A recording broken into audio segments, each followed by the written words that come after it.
Confession: I am suffering from fury fatigue. I'm exhausted by the daily scandals of the current administration, ground down by the school shootings, by the government's inaction, and by pictures of our empathy-free commander-in-chief grinning during his visits to the wounded, thumbs lifted, as if he had just cut the ribbon on a used car sales lot.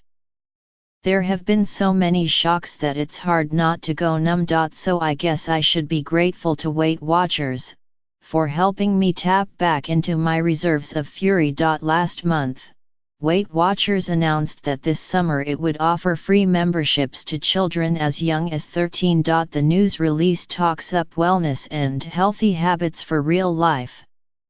Stacy Scherer, Senior Vice President for Corporate Communications at Weight Watchers, told me in an interview that the company's mission was to make wellness accessible to all, to talk not calories but mindset, to help clients manage their weight over a lifetime, and to give teenagers a framework to make healthier decisions about food and activity. You could almost believe that the company was preparing to change its name from Weight Watchers to Self-Esteem and Healthy Habits Central. Social media was skeptical of the free membership plan. Instead of well-intentioned wellness-based altruism, some people, including registered dietitians and program veterans, saw Weight Watchers as cynically cultivating the next generation of young women to get an early start on the join-lose-regain-rejoin cycle that many dieters experience, at an age when studies show that young women are at the highest risk of developing eating disorders. I wish someone had told me as a teen I was worthy and lovable no matter what my size was, and that I didn't need to lose weight to feel those things, tweeted Sarah J. Thompson. Maybe I wouldn't have struggled so long with an eating disorder. That hit me hard, because I did have someone to assure me of my dignity and my worth when I was a teenager.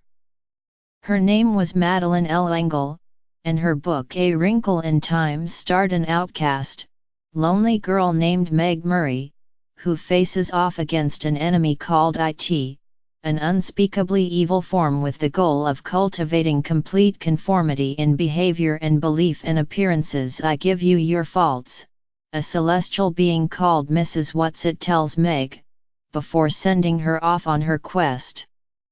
Ms. L. Engel's message is that Meg's prickly personality, her two ferocious lines of braces, her glasses and plain face, are her secret weapons, that a lifetime spent being different is what will give her the strength to resist. In Ava DuVernay's much-anticipated Disney movie adaptation of the book, which comes out Friday, Meg is being played by an African-American actress. That's huge, it's thrilling, and important, for all children to see a story where a young black girl saves the day. What's less inspiring is the Hollywood makeover that Meg's three mentors received. In the book, their appearances range from frumpy to little more than a shimmer. In the movie, they're played by Reese Witherspoon, Mindy Kaling, and Oprah Winfrey, who was cast, Ms. DuVernay has said, not in spite of her celebrity but because of it. In an interview, the director said that the character of Mrs. which embodies what Ms. Winfrey has taught over the years about owning your light and conquering darkness, and how we have to power ourselves through this life in a certain way and look out for each other. But are young film goers going to know Ms. Winfrey as the Super Soul Sunday light bringer, the warrior for women who told an exultant Golden Globes audience that what I know for sure is that speaking your truth is the most powerful tool we all have? Or will they recognize her as the woman handing out tacos in Weight Watchers ads, above text listing how many pounds each Fiesta goer has lost? Ms. Scherer, of Weight Watchers, gave a firm absolutely not when I asked if the timing of the Weight Watchers announcement had anything to do with the release of the film. But when the board member / part owner / celebrity endorser of a commercial weight loss program stars in a movie aimed squarely at young women, the same demographic that her program is trying to tempt with free memberships, what's the message? Is it love yourself, faults and all, or is it that maybe there should be a little less of you to love?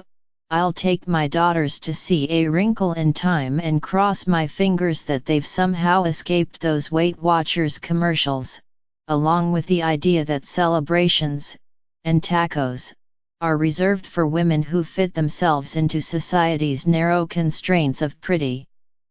I'll hope that one version of the pervasive, pernicious notion that thin equals happy doesn't hook them in, the way it hooked me, that they won't spend their 20s on a diet.